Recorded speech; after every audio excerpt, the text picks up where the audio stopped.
এক আনসারী সাহাবী সাইয়েদনা উমাইর ইবনুল হুমাম রাদিয়াল্লাহু তাআলা আনহু খেজুর খাচ্ছিলেন। তিনি বিশ্বনবীর দিকে তাকিয়ে কথা শুনছেন আর খেজুর খাচ্ছেন। যখন বিশ্বনবী বললেন জান্নাতের দিকে ছোট যে জান্নাত আকাশ জমিন বিস্তৃত, বিশ্বনবীর কথা শোনা মাত্র সাইয়েদনা উমাইর ইবনুল হুমাম বললেন বাহ বাহ। কি বললেন? বাহ বাহ মানে চমৎকার, মাশাআল্লাহ চমৎকার। আমরা ইদানিং কালে চমৎকার কিছু দেখলে ইংরেজিতে বলে ফেলি না ওয়াও ওয়াও, বাহ বাহ, মাশাআল্লাহ। বিশ্বনবী বললেন মা ইয়াহমিলুকা আলা কওলিকা বাহ বাহ ইয়া উমাইর। ও উমাইর, আমার এই কথা শুনে তুমি কেন বললা বাহ বাহ, চমৎকার চমৎকার কেন বললা? সাইয়েদনা উমাইর ইবনে হুমাম রাদিয়াল্লাহু তাআলা আনহু বললেন ইয়া রাসূলুল্লাহ, আপনার এই কথা শুনে আমি বড্ড খুশি হয়েছি আর আমি প্রত্যাশা করছি আমি যদি ওই জান্নাতের মালিক হতে পারি তাহলে কতই না ভালো হতো। সুবহানাল্লাহ বলেন। বিশ্বনবী বললেন ছোট এই জান্নাতের দিকে যে জান্নাত আকাশ জমিন বিস্তৃত। আপনার এই চমৎকার মুখনিসৃত কথা শুনে আমার হৃদয়ের মধ্যে জান্নাতি হওয়ার বাসনা জেগে উঠলো, এজন্য বলেছি বাহ বাহ, আমি যদি ওই জান্নাতে যেতে পারতাম কতই না ভালো হতো। উমাইরের কথা শুনে বিশ্বনবী বললেন ঠিক আছে উমাইর, জান্নাতে ঢোকার জন্য, এই জান্নাতের অধিবাসী হওয়ার জন্য যেহেতু তোমার এত আকাঙ্ক্ষা, আমি বলে দিলাম আনতা মিন আহলিহা, তুমি আল্লাহর ওই জান্নাতের অধিবাসী হবা। যাও উমাইর, তুমি ওই জান্নাতের অধিবাসী, ওই জান্নাতে তুমি ঢুকবা, তুমি জান্নাতি। তার মানে সহজ কথায় তুমি জান্নাতি। সুবহানাল্লাহ বলেন। যখনই বিশ্বনবী বললেন জান্নাতি, সাইয়েদনা উমাইর রাদিয়াল্লাহু তাআলা আনহু খেজুর খাচ্ছিলেন আর মনে মনে ভাবে বিশ্বনবী যখন ওয়ারেন্টি দিয়েছে, বিশ্বনবী যখন গ্যারান্টি দিয়েছে আমি জান্নাতে যাব, তাহলে হাতে তো এখনো 3টা খেজুর বাকি। এই 3টা খেজুর যদি খাই তাহলে জান্নাতে ঢুকতে দেরি হয়ে যাবে। সুবহানাল্লাহ পড়েন। হাতে কয়টা খেজুর? 3টা খেজুর। বিশ্বনবী বললেন উমাইর আনতা মিন আহলিহা, তুমি ওই জান্নাতের অধিবাসী, তুমি জান্নাতি। উমাইর চিন্তা করলেন আমি জান্নাতি, নবীর মুখ দিয়ে যখন বেরোইছে ওই জান্নাতে তো আমার ঢুকতেই হবে, কিন্তু হাতে 3টা খেজুর খেয়ে যদি জিহাদের ময়দানে যাই তাহলে জান্নাতে যেতে তো দেরি হয়ে যাবে। এই চিন্তা আসা মাত্রই খেজুর 3টাকে তিনি ছুঁড়ে মারলেন, তলোয়ার বের করে আল্লাহু আকবার বলে বদরের ময়দানে ঝাঁপিয়ে পড়লেন। আল্লাহর শত্রুদেরকে কচুকাটা করে এক পর্যায়ে শাহাদাতের সুধা পেয়ে নিজেও জান্নাতি হয়ে গেলেন। পড়েন সুবহানাল্লাহ। আমরা দুনিয়ার বুকে আমরা হয়েছি দুনিয়ার পাগল, ক্ষমতার পাগল, সম্পদের পাগল, খ্যাতির পাগল। বিশ্বনবী তার সাহাবাদেরকে বানিয়েছিলেন জান্নাতের পাগল। পড়েন সুবহানাল্লাহ। ওই জান্নাতে আমরা যেতে চাই কি চাই না? একা না সবাই মিলে? একা না সবাই? জান্নাতে একা আমি যাব না তো ভাই, তোমাকেও জান্নাতে দলে নিতে চাই। সবাই বলেন জান্নাতে একা আমি যাব না তো ভাই, তোমাকেও জান্নাতে দলে নিতে চাই। পড়েন আমিন। সিলেটের এই ঐতিহাসিক এমসি কলেজ ময়দানে আজ রাতে এই চমৎকার রজনীতে আমরা যেমনি একত্রিত হলাম, আল্লাহর জান্নাতুল ফেরদাউসের জন্য আমরা একত্রিত হতে পারি। আল্লাহ তুমি কবুল করো। সবাই আওয়াজ করে পড়েন আমিন।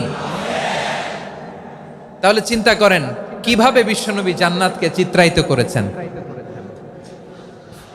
সাহাবাদের সামনে, কিভাবে চিত্রায়িত করেছিলেন তিনি, যে কারণে সাহাবারা জান্নাতের পাগল হয়ে গিয়েছেন। আমরা যদি দেখি the way the prophet Muhammad portrait জান্নাত, কিভাবে তিনি পোর্ট্রে করেছেন জান্নাতের যে সৌন্দর্য, কিভাবে তিনি সাহাবাদের সামনে তুলে ধরেছেন। বিশ্বনবী আল্লাহর কোরআন থেকে আমাদেরকে জানান আল্লাহর জান্নাতের সুসংবাদ দানকারী করে যে আল্লাহ আমাকে পাঠালেন। তোমরা কি জানো আল্লাহর জান্নাত কত সুন্দর? কোরআন থেকে বিশ্বনবী আমাদেরকে জানান ফালা তা'লামু নাফসুম মা উখফিয়া লাহুম মিন কুররাতি আ'য়ুন জাযাআম বিমা কানু ইয়া'মালুন। মানুষের কর্মের প্রতিফল হিসেবে কত চমৎকার জান্নাত রব্বুল আলামিন নাজ নেয়ামত দিয়ে পরিপূর্ণ করে আমাদের জন্য প্রস্তুত করে রেখেছেন। পৃথিবীর কোনো মানুষ সেটা জানে না। পড়েন সুবহানাল্লাহ। এটা যে কত সুন্দর, আমাদের আমলের প্রতিদান হিসেবে কত চমৎকার, fantastic, eye catching, fabulous paradise তিনি আমাদের জন্য রেডি করে রেখেছেন। এটা কেউ জানেই না, কল্পনাতেও আনতে পারে না। সুবহানাল্লাহ পড়েন। আবার হাদিসে কুদসিতে বিশ্বনবী ফরমান রব্বুল আলামিন বলেন আ'দাতু লিইবাদিয়াস সালিহিন মা লা আইনুন রাআত ওয়ালা উযুনুন সামিআত ওয়ালা খাতারা আলা কলবি বাশার। আল্লাহ বলেন আমার নেককার বান্দাদের জন্য এমন চমৎকার জান্নাত আমি রেডি করে রেখেছি, মা লা আইনুন রাআত, কোন চোখ সে জান্নাতকে দেখে নাই, ওয়ালা উযুনুন সামিআত, কোন কর্ণকুহর সেই জান্নাতের আওয়াজ শুনে নাই, ওয়ালা খাতারা আলা কলবি বাশার, মানুষ কল্পনাতেও জান্নাতের ছবি আঁকতে পারে না। সুবহানাল্লাহ, কল্পনাতেও ছবি আঁকতে পারে না। পৃথিবীর যত বিখ্যাত বিখ্যাত ডিজাইনাররা আছে সবাইকে একসাথে বসিয়ে যদি আমরা বলি জান্নাতে যে চেয়ারের মধ্যে আমরা বসবো, এই চেয়ারের একটা ডিজাইন করেন তো, কোটি কোটি ডিজাইনকে একসাথে করা হলেও জান্নাতের একটা চেয়ারের ডিজাইন হবে? প্রিয় সিলেট, আওয়াজ করে বলো, জান্নাতের একটা চেয়ারের ডিজাইন তারা করতে পারবে না। কেমন জান্নাতে আমরা যাব? বিশ্বনবী কিভাবে জান্নাতকে আমাদের সামনে চিত্রায়িত করেছেন, পোট্রে করেছেন? তিনি বলেছেন জান্নাতীরা যখন জান্নাতে ঢুকবে ফেরেশতারা জান্নাতীদেরকে বলবে ওয়া ইন্না লাকুম আন তাসিহু ফালা তাসকামু আবাদা, ও জান্নাতীরা তোমরা আজীবন সুস্থ থাকবা, কোনোদিন অসুস্থ হবা না। সুবহানাল্লাহ বলেন। আচ্ছা, আজকের এই মাহফিলে যারা এসেছেন কোনোদিন অসুস্থ হন নাই এরকম কে কে আছেন? হাত তোলেন তো দেখি। ওই যে হাত তুলছে, পাওয়া গেছে, চিরসুস্থ। তোমরা কোনোদিন অসুস্থ হও নাই? অসুস্থ হও নাই? তা তুমি আর জান্নাতে যে কি করবা? তুমি তো জান্নাতেই আছো তাইলে। ফেরেশতারা বলবে ওয়া ইন্না লাকুম আন তাসিহু ফালা তাসকামু আবাদা, এটা এমন জান্নাত চিরকাল সুস্থ থাকবা, কোনোদিন অসুস্থ হবা না। সুবহানাল্লাহ বলেন। ওয়া ইন্না লাকুম আন তাহইয়াউ ফালা তামুতু আবাদা, তোমরা অমর হবা, মৃত্যু তোমাদের স্পর্শ করবে না। সুবহানাল্লাহ। অমর হওয়ার জন্য আমরা কত কিছু করি। জান্নাতে গেলে অমর হওয়া যাবে, ঠিক কিনা বলেন? তোমরা চিরকাল বেঁচে থাকবা, তোমরা আর মরবা না। ওয়া ইন্না লাকুম আন তাশিব্বু ফালা তাহরামু আবাদা, তোমরা চির যুবক থাকবা, আর বার্ধক্য তোমাদের স্পর্শ করবে না। সুবহানাল্লাহ বলেন। এই দুনিয়ার সুখ আনন্দকে নষ্ট করে দেয় বার্ধক্য। মানুষ বুড়ো হতে চায় না। দেখবেন যে দাড়ি যার একটু সাদা হয়ে গেছে কত ভাবে ওইটার একটু লুকিয়ে রাখার ট্রাই করে, আছে না নাই? হ্যাঁ, এটারে কলপ দেয়, এটার কেউ মেহেদি দেয়, এটারে কেউ কেটে কুটে। এই যে আমারও তো পাকতেছে এদিক দিয়ে, এ তো আজ থেকে 5 বছর আগেও তো কুচকুচে দাড়ি ছিল, চুল ছিল, রং ধরা যৌবন, জং ধরে শেষ। এই তো জীবন। This is the circle of life, এটাই লাইফ। এই যে পাকতেছে এইখানে, এইখানে পাকতেছে, দিস ইজ লাইফ।